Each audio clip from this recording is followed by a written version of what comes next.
Hello बच्चों, good morning. RV physics classes में आपका स्वागत है। सबसे पहले मकर संक्रांति की ढेर सारी शुभकामनाएं और बधाई आपको। और जैसा कि फिजिक्स में हमारा त्रुटि चल रहा था, त्रुटि यानी ईरर, और हमने बताया था कि ईरर जो है दो प्रकार का होता है। एक होता है सिस्टमैटिक ईरर और एक होता है रैंडम ईरर। हमने बताया था कि ये ईरर ऐसा ईरर है जिसके कारण का पता नहीं चलता कहाँ से हुआ है, इसलिए हम इसका निवारण भी नहीं कर पाते हैं। और सिस्टमैटिक ईरर में बताया था हमने कि प्रेक्षक की लापरवाही के कारण या प्रेक्षक को उस यंत्र का ज्ञान न हो और यंत्र की खराबी के कारण इस प्रकार की त्रुटि हो सकती है, और इस प्रकार की त्रुटि को हम दूर कर सकते हैं। मान लो यदि व्यक्ति को यंत्र के बारे में ज्ञान नहीं तो उसको बताया जाता है, उसको ट्रेनिंग दी जाती है, उसके बाद उसको मेजर के लिए बोला जाए तो वो सही मेजर करेगा, ये भी दूर हो जाएगा। दूसरा, यंत्र यदि खराब है तो यंत्र को ठीक करके भी त्रुटि को दूर किया जा सकता है। ये सब चर्चा हम लोग पहले लेक्चर में, त्रुटि के पहले लेक्चर में कर चुके थे। आज हम कुछ और आगे त्रुटि के बारे में देखते हैं। तो आज हम पढ़ने वाले हैं 5-6 टॉपिक है। एक है निरपेक्ष त्रुटि, यानी इसको बोलते हैं absolute error.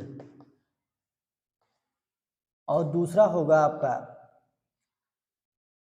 Mean value of absolute error, है ना, माध्य वैल्यू, निरपेक्ष त्रुटि की माध्य वैल्यू। तीसरा टॉपिक हमारा आज का होगा भिन्नात्मक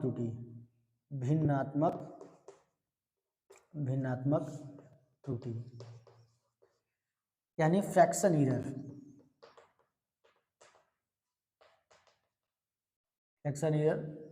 और उसके बाद अगला टॉपिक होगा हमारा परसेंटेज ईरर, यानी प्रतिशत त्रुटि। और उसके बाद हम लोग पढ़ेंगे कॉम्बिनेशन ऑफ ईरर। तो सबसे पहले हम निरपेक्ष त्रुटि पढ़ते हैं। आइए देखते हैं। तो निरपेक्ष त्रुटि होता क्या है? द डिफरेंस बिटवीन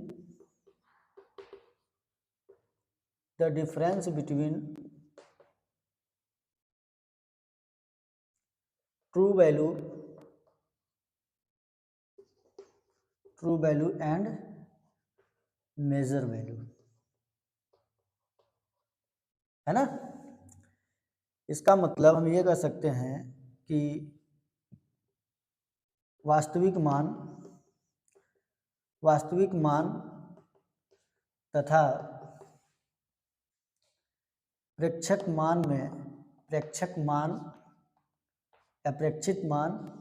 मान लिख देंगे तो बढ़िया रहेगा। प्रेक्षित मान के अंतर को निरपेक्ष त्रुटि कहते हैं, है ना। हाँ बच्चों, सबसे पहली बात ये कि आप कापी और पेन लेके बैठिएगा, क्योंकि दुनिया में सबसे अच्छी किताब अपना नोट होता है। आप इसको स्वयं बनाते रहिए, लिखते रहिए और बनाते रहिए। बार बार ऐसे बोल के लिखने में दिक्कत होगी, इसलिए आप ऐसे इसको नोट करते जाइए। समझ आ रहा है? नोट करते जाइए, ठीक है। तो इसको हम ऐसे बोल सकते हैं एब्सोल्यूट ईरर यानी निरपेक्ष त्रुटि आपका हो जाएगा वास्तविक मान यानी ट्रू वैल्यू, वास्तविक मान माइनस प्रेक्षित मान, ये इसका फार्मूला है। निरपेक्ष त्रुटि यानी absolute value is equal to the difference यानी true value minus measure value, है ना। तो इस हिसाब से ये होता है आपका। अब लेकिन बात ये दिक्कत आ गई कि सर ठीक है, मान लेते हैं यहाँ से यहाँ तक की लंबाई 10 सेंटीमीटर फिक्स है, ट्रू है, और कोई मेज़र करने वाला कई बार मेज़र करता है, कभी 9.9 लेके आ रहा है, कभी 8.9 लेके आ रहा है, कभी 10.1 लेके आ रहा है। तो ऐसे बहुत सारे जब मेजर वैल्यू होंगे तो फिर निरपेक्ष त्रुटि के कैसे निकालेंगे? तब वहाँ पर हम निरपेक्ष त्रुटि नहीं निकालते हैं, उसका एवरेज निकाल लेते हैं।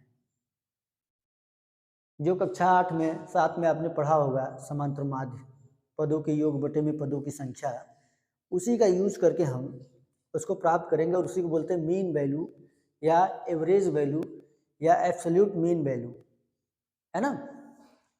तो आइए देखते हैं, ये समझ में आया कि नहीं कि निरपेक्ष त्रुटि क्या होता है? निरपेक्ष त्रुटि वह त्रुटि है जो वास्तविक मान और प्रेक्षित मान का अंतर होता है। ठीक, तो यहां से अब हम देखने वाले हैं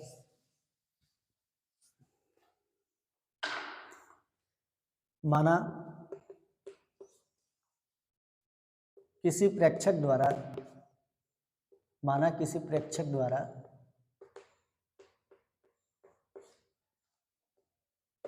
प्रेक्षक मान A1, A2, A3, A4 AN तक है, जितनी बार वो मेजर करता है, तथा वास्तविक मान A है, तब डेल्टा A यानी निरपेक्ष मान तब क्या होगा? तब निरपेक्ष मान पहले वाले का निकालेंगे, डेल्टा A1 बराबर A minus true value minus measure value, delta A2 ये क्या होगा? True value minus measure value. ये निरपेक्ष मान है, delta A3 true value minus measure value, dot dot dot delta AN equal to true value minus measure value. तो फिर इस प्रकार से होंगे तो हम उसमें कौन सा समझे कि निरपेक्ष मान है? तो ऐसे निरपेक्ष मानों का हम एक एवरेज लेते हैं। तो एवरेज का सीधा फार्मूला है, माध्य बराबर क्या होता है? माध्य बराबर होता है पदों के योग बटे पदों का योग बटे में पदों की संख्या। माध्य बराबर यही होता है ना, पदों के योग बटे में पदों की संख्या। समांतर माध्य का यही फार्मूला होता है। तो मीन का मतलब क्या होता है? यही होता है। मीन का मतलब होता है यही, same to same, the sum of term and divided by number of term, है ना। The sum of term divided by number of term, है ना। तो हम देख पा रहे हैं कि इतने नंबर n बार हमने मेजर किया है, यानी नंबर ऑफ टर्म कितने हैं? n, और सबका delta A1 delta A2 delta A3 सबको ऐड कर देंगे तो क्या होगा यहाँ से मीन वैल्यू, यानी हम निकाल पाएंगे माध्य मान, इसको बोलते हैं माध्य मान बराबर। लेकिन याद रहे पदों की योग में हम माइनस नहीं ले सकते। जैसे 10.1 था आपका, यहाँ पर जैसे एक बार मेजर किया था तो 10 सेंटीमीटर था, जब 10.1 एक बार ट्रू वैल्यू 10 सेंटीमीटर था, मेजर करने पे 10.1 आया, तो इसका -1 आएगा, -0.1, है ना। तो माइनस में नहीं हो सकता, इसलिए हम मॉड वैल्यू लेंगे इसकी, है ना। पदों के योग में पदों को हम मॉड में लेंगे, तो mod delta A1 plus mod delta A2 plus mod delta A3 dot dot dot mod delta AN divided by number of term कितने हैं? n। समझ में आ रहा है बच्चों?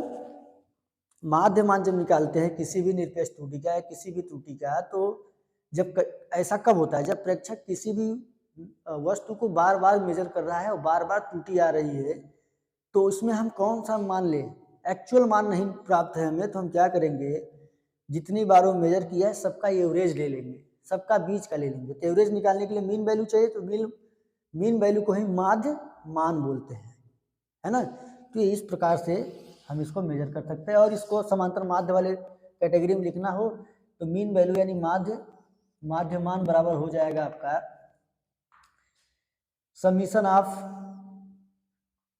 डेल्टा ए आई बराबर 1 से लेकर आई बराबर n तक बाई 1/n। ये इसका फार्मूला है। ओके, तो अभी तक हमने क्या सीखा, निष्पक्ष त्रुटि क्या होता है, difference between true value and measure value, and कई बार मेजर किया जाए और हर बार त्रुटि हो तो उसमें हम निष्पक्ष त्रुटि क्या लेते हैं, उसका एवरेज मान, यानी उसको बोलते हैं माध्य मान। तो यहाँ से हम उसका फार्मूला लिख सकते हैं कि कई बार प्रेक्षक अगर मेजर कर रहा है किसी भी वस्तु को और उसका निरपेक्ष मान एब्सोल्यूट वैल्यू नहीं फाइंड आउट हो रहा है, एब्सोल्यूट एरर नहीं प्राप्त हो रहा है, तो हम उसका बीच का ले लेते हैं। उसके लिए हमें निकालना होगा माध्य मान, सबका मॉड निकाल के ऐड कर देंगे, डिवाइडेड बाय कितनी बार मेजर किया है वो होगा। ओके, चलिए इतना नोट कर लीजिए, फिर उसके बाद स्लिप कर दें, क्या कहते हो, कर दें, कर दे रहा हूँ, ठीक है। उम्मीद कर रहा हूँ कि ये चीज़ें आपको इतना समझ में आया होगा। तो निरपेक्ष विभेद क्या प्राप्त हुआ, वास्तविक मान माइनस प्रेक्षित मान, इसको बोलते हैं निरपेक्ष त्रुटि।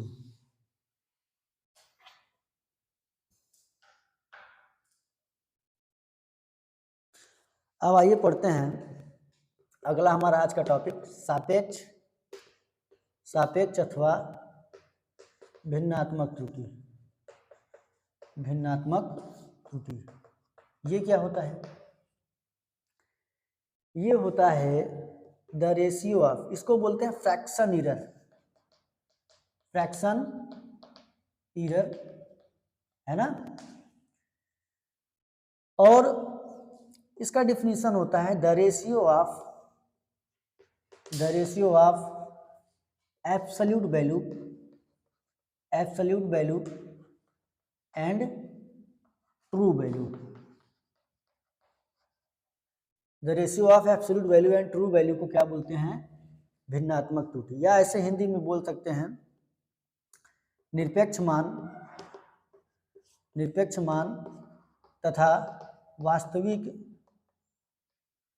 वास्तविक मान के अनुपात को भिन्नात्मक त्रुटि कहते हैं। भिन्नात्मक त्रुटि कहते हैं। बड़ा ही आसान है, और ये भी याद रखना कि त्रुटि से संबंधित नीट और जेईई में भी क्वेश्चंस पूछे जाते हैं, और बोर्ड में तो आता ही है ये। तो हालांकि बोर्ड अब इस समय क्लास अलग अलग हो गए हैं, 11th का ही 12th का ही केवल पूछता है। तो निरपेक्ष मान तथा वास्तविक मान के अनुपात को भिन्नात्मक त्रुटि कहते हैं। तो यहाँ भिन्नात्मक त्रुटि क्या होगा, भिन्नात्मक त्रुटि यानी भिन्नात्मक त्रुटि बराबर हो जाएगा, निरपेक्ष मान क्या था आपका डेल्टा ए और वास्तविक मान क्या था ए। डेल्टा ए बाई ए इस सापेक्ष त्रुटि या भिन्नात्मक त्रुटि होता है। यही से हम प्राप्त कर सकते हैं, इसको प्रतिशत में बदल दो तो प्रतिशत त्रुटि मिल जाएगा। तो प्रतिशत त्रुटि बराबर क्या होगा, डेल्टा ए बाई ए गुणे 100/100। परसेंटेज में बदलना जानते हो भिन्न को जैसे प्रतिशत में बदलते हैं, सेम वही प्रोसेस है। भिन्न है, ये परसेंटेज है, इसको बचपन से ही पढ़ते आए हो आप लोग। ये हो जाएगा डेल्टा ए बाई ए गुणे 1/100, माफ करना, गुणे 100 गुणित 1/100, ऐसे लिख सकते हैं। और राज की बात बताऊं, राज की बात ये है कि 1/100 इक्वल टू होता है परसेंटेज के। तो यहाँ से आ गया डेल्टा ए बाई ए गुणे 100%। ये आपका हो गया प्रतिशत त्रुटि। समझ आया बच्चों, निष्पक्ष त्रुटि, सापेक्ष अथवा भिन्नात्मक त्रुटि, ये था क्या था, ये एब्सोल्यूट एरर और ट्रू वैल्यू का रेशियो, और उसके बाद इसको हमने परसेंटेज में बदल दिया तो प्रतिशत एरर हो गया। यहां तक समझ में आएगा बच्चों। आपको इस बात की गारंटी है कि कक्षा 11th और 12th की फिजिक्स यहीं पे खत्म होने वाली है। अब बस सपोर्ट करते रहिए। चलिए आगे देखते हैं। अगला टॉपिक क्या है हमारा? अगला टॉपिक है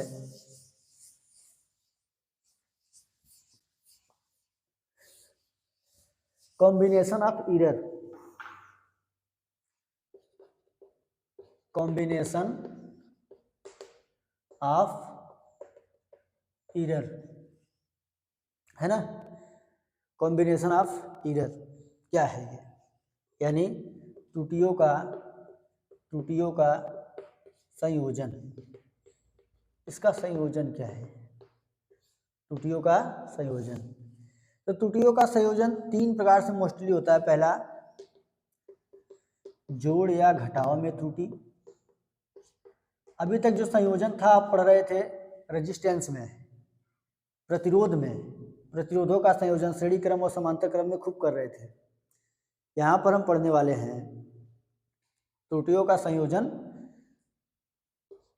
है ना। अभी तक का रेजिस्टेंस का संयोजन पढ़ रहे थे। तो जोड़ या घटाव में त्रुटि एक ये पढ़ेंगे। दूसरा, गुणा व भाग में त्रुटि, गुणा व भाग में त्रुटि। और आप तीसरा पढ़ेंगे घात में त्रुटि। उसके बाद एक अच्छा सा प्यारा सा न्यूमेरिकल देखेंगे, है ना। चलिए आप देखते हैं जोड़ या घटाव में त्रुटि।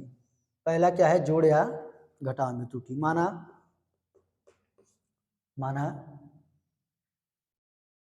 x व y कोई आंकिक मान है, कोई अंकिक मान है जिनका योगफल z है। तब z बराबर x प्लस वाई। इनका सीमांत त्रुटि क्या होगा? सीमांत त्रुटि x और y का सीमांत त्रुटि होगा आपका, इसको बोलते हैं लिमिटिंग एरर।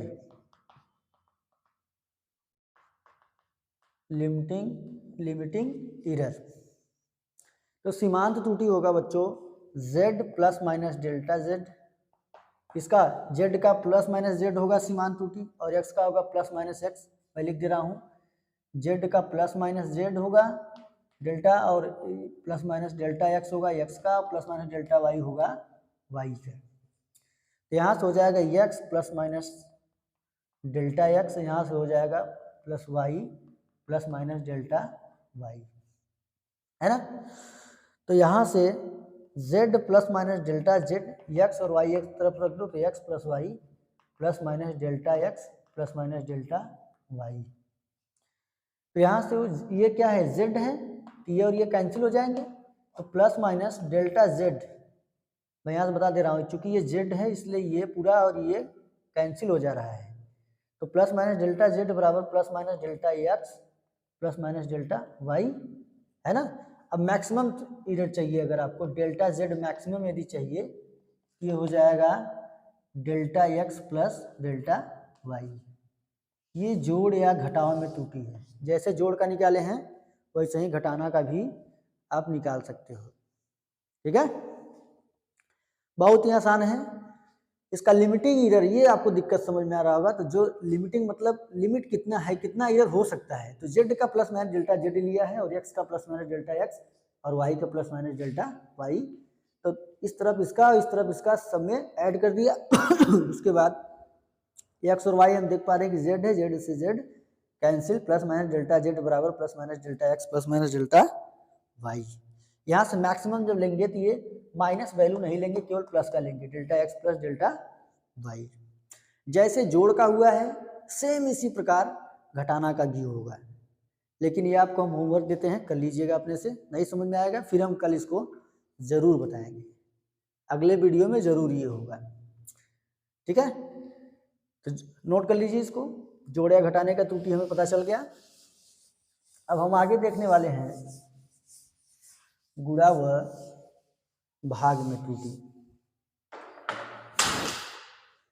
गुणा व भाग में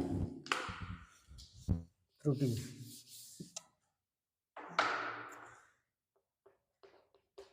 गुणा व भाग में त्रुटि, है ना।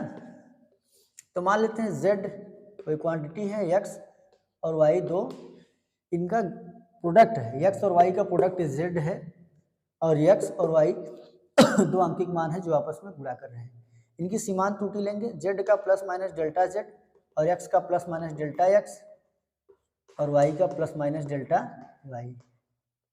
फिर इनका आपस में गुणा करेंगे तो z plus minus delta z बराबर होगा x का y में xy, x का इसमें करेंगे तो x into delta x y plus minus delta x का इसमें करेंगे तो डेल्टा x इंटू वाई, फिर प्लस माइनस डेल्टा x का डेल्टा y में करेंगे delta x into delta y।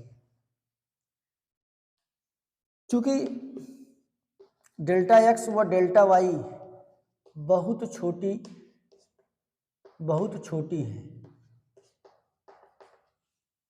छोटी है, इसलिए इनका योगफल, इनका गुणनफल है delta x into delta y और छोटा होगा। अतः इनको छोड़ने पर, जब बहुत छोटा है तो हम छोड़ देते हैं। क्या कर रहे हैं हम, इनका सीमांत मान लिया फिर उसको मल्टीप्लाई किया तो हम देख पा रहे हैं कि डेल्टा x और डेल्टा y बहुत छोटी है। तो जब बहुत छोटी है तो उनका ये गुणनफल और छोटा होगा। जैसे 0.00001 का गुणा अगर हम 0.0000001 में करेंगे तो ये और छोटा होता चला जाएगा, है ना। तो वही कह रहा है कि ये बहुत छोटी राशि, तो इनका गुणनफल भी बहुत छोटा होगा। जब बहुत छोटा होगा तो उनको हम क्या करते हैं, छोड़ देते हैं। तो यहाँ से क्या मिलेगा, z plus minus delta z x y plus minus x into delta y, और यहाँ पर plus minus delta x into y, और ये क्या हो गया, हमने इसको छोड़ दिया। एक्स वाई क्या है, z है। एक लाइन और देख लेते हैं, z plus minus delta z बराबर z plus minus x into delta y plus minus delta x into y. z से z कैंसिल, तो यहाँ से हो जाएगा प्लस माइनस डेल्टा z बराबर plus minus delta plus minus x into delta y plus minus delta x into y, है ना। यहाँ तक समझ में आया। आगे देखते हैं बच्चों। अब क्या करेंगे, दोनों पक्षों में z से भाग करने पर, z से भाग करो तो plus minus delta z by Z बराबर plus minus x into delta Y था। तो z का मान क्या है, z बराबर x इंटू वाई है, तो यहाँ पर हम एक्स वाई लेते हैं, है ना। Plus minus delta x into y बटे में एक्स वाई, तो यहाँ से y कैंसिल, यहाँ से x कैंसिल, तो क्या प्राप्त हुआ हमें प्राप्त हुआ plus minus delta z by z is equal to plus minus delta Y by y plus minus delta x by x. यहाँ से देखिए आप, y से y कैंसिल हो गया, x से x कैंसिल हो गया, delta Y by y delta x by x delta z by z. अब देखो ये तो त्रुटि हो गई। मैक्सिमम अगर यदि चाहिए आप तो माइनस वाली वैल्यू नहीं लेंगे, delta z by z maximum चाहिए। अगर हम एक काम करते हैं, x को पहले लिख देते हैं, delta x by x plus delta Y by y. Same यही त्रुटि भाग में भी होगा, जो गुणनफल में आप प्राप्त किए हो सेम यही त्रुटि बच्चों भाग में भी होगा। आप इसको जरूर कीजिएगा। उसके बाद नहीं अगर आ रहा है तो हम अगले दिन इसको अवश्य बताएंगे। तो क्या था, ये दो राशियाँ थी, x और y गुणा कर रहे थे आपस में, इनका गुणनफल z था, तो इसका सीमांत त्रुटि ले लिया हमने, फिर इसमें मल्टीप्लाई किया। तो इस प्रकार से एक्स वाई बहुत, डेल्टा एक्स और डेल्टा वाई बहुत छोटा था, उनका गुणनफल और छोटा होगा, हमने उसको छोड़ दिया। छोड़ने के बाद ये हमें प्राप्त हुआ। फिर यहाँ से हमने दोनों पक्षों में z से भाग दिया, तो यहाँ पर z से भाग दिया, इस तरफ हमने z की जगह पे एक्स वाई लिया था। ओके, तो ये अंत में हमें प्राप्त हो गया। अब अगला त्रुटि है, त्रुटियों के कॉम्बिनेशन में अगला कॉम्बिनेशन है, मिटा दे, नोट कर लीजिएगा, मिटा दे रहे हैं। दिक्कत हो तो वीडियो को रोक लीजिएगा, पॉज कर लीजिएगा, उसके बाद नोट कीजिएगा और कॉपी पेन लेके बैठिए बच्चों। क्योंकि पिक्चर की तरह देखने से कोई लाभ होने वाला है नहीं, ये मूवी नहीं चल रही है। आगे देखते हैं, घात में त्रुटि, घात में त्रुटि है ना, एरर इन पावर। तो क्या होता है, मान लेते हैं z बराबर x के पावर m, कोई क्वांटिटी था, है ना, कोई अंकिक मान था x के पावर m। तो जब दोनों पक्षों का लॉग लेते हैं, दोनों पक्षों का लॉग लेने पर, जब लॉग लेंगे तो log z equal to log x के पावर m, तो log z ये हो जाएगा x, log x के पावर m जब होता है तो m log x हो जाता है ना, तो m log x, यानी जो पावर है वो क्या करता है, log में मल्टीप्लाई कर जाता है। ठीक है, अब दोनों पक्षों का आंशिक अवकलन करने पर, दोनों पक्षों का आंशिक अवकलन करने पर, पार्शियल डिफरेंशिएशन करने पर, बच्चों याद रखो जब पार्शियल डिफरेंशिएशन करते हो ना तो इसका सीमांत वैल्यू आ जाता है, delta z by log z का 1/z होता है, delta z by z, m x का होगा डेल्टा एक्स बाई एक्स, ये है। लेकिन बच्चों अगर यदि आपको अवकलन समाकलन नहीं समझ में आ रहा है, मैं समझ रहा हूँ ये दिक्कत होगा, अवकलन समाकलन यदि आपको समझने में दिक्कत है तो एक हम अगला वीडियो बनाने वाले हैं, फिजिक्स वाली मैथ हमारा वीडियो होगा, जिसमें हम इसी पे चर्चा करने वाले हैं, जितने मैथ फिजिक्स में यूज होने वाले हैं सब पे हम चर्चा करेंगे। ठीक है, तो ये हो गया आपका घात में त्रुटि। एक बार सबको लिख देते हैं, समझ में आया होगा, ठीक है, मिटा दे रहे हैं।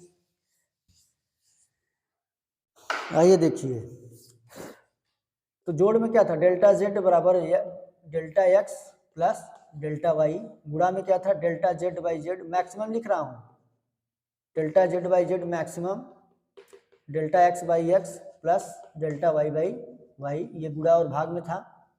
और घात में क्या था, डेल्टा जेड बाई जेड बराबर यम डेल्टा एक्स बाई एक्स। इस प्रकार की त्रुटि हमने प्राप्त किया था, ये था आपका जोड़ या घटाने में, ये गुणा व भाग में, और ये घात में। तब एक प्यारा सा एग्जाम्पल लेते हैं, कह रहा है g बराबर 4 pi square l by t square. ये कहाँ से मिला है आपको पता होगा, t बराबर twice by under root L upon g, दोनों पक्षों का वर्ग कर दोगे तो T square equal to 4 pi square, और यहाँ पर होगा यल बाई जी, तो जी इधर आएगा तो यल बाई टी स्क्वायर हो जाएगा ना। तो क्वेश्चंस पे आते हैं, ये तो मैंने बता दिया कहाँ से आया था। g equal to 4 pi square l by t square, कह रहा है g के मान में अधिकतम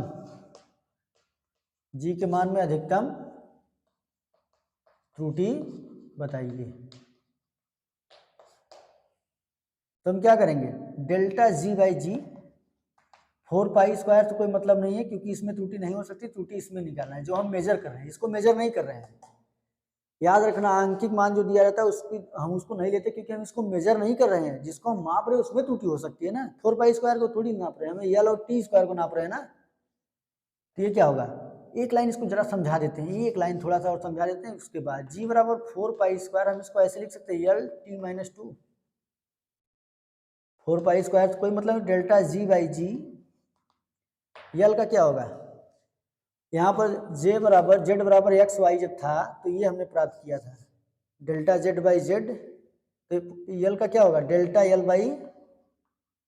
बाई यल, फिर यहाँ पे जो घात है x के पावर m जो था, तो ये m क्या हुआ, गुणा कर गया ना, तो माइनस का 2 गुणा कर गया तो डेल्टा t बाई टी, ये जो पावर है ये देखो यहाँ पे गुणा कर गया ना, चिन्ह के साथ ले रहे, जब मैक्सिमम लिखेंगे तब बदलेगा, अधिकतम जब लेंगे डेल्टा जी बाई जी, जब मैक्सिमम लेंगे तो ये हो जाएगा डेल्टा यल बाई यल बटे में यल, और ये हो जाएगा plus 2 delta T by T, ये होगा इसके मान में अधिकतम त्रुटि, है ना।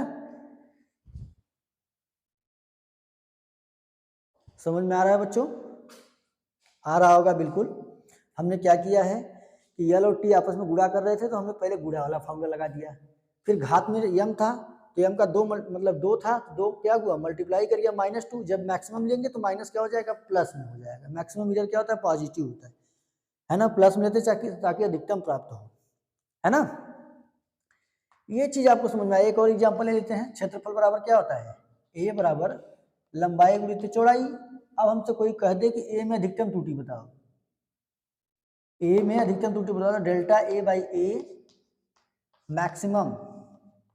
अब मैक्सिमम का क्या है, जेड बराबर जब एक्स वाई था तो क्या होता था delta x by x plus delta Y by Y, तो delta L by L plus delta B by B. ये है मैक्सिमम एरिया ऑफ एरिया, है ना।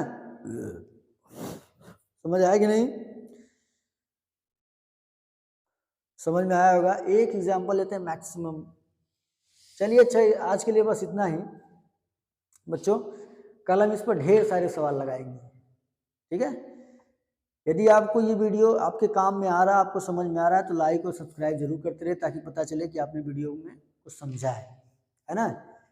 इसका अगला पार्ट होगा केवल न्यूमेरिकल पे, हम उस पर न्यूमेरिकल बताएंगे। अब एनसीईआरटी का चैप्टर नंबर 1 खत्म होने वाला, केवल सवाल बचा है। पूरा एनसीईआरटी में क्या है, पहले चैप्टर में एनसीईआरटी के पहले चैप्टर में आपका बीमा था, त्रुटि था और मात्रक थे, भौतिक राशि और उसके मात्रक थे। तो हमने इसको भी क्लियर किया, इसको भी क्लियर किया, आज इसको भी क्लियर कर लिया। बचा है इसका एक्सरसाइज न्यूमेरिकल, तो कल हम उसको सॉल्व करेंगे।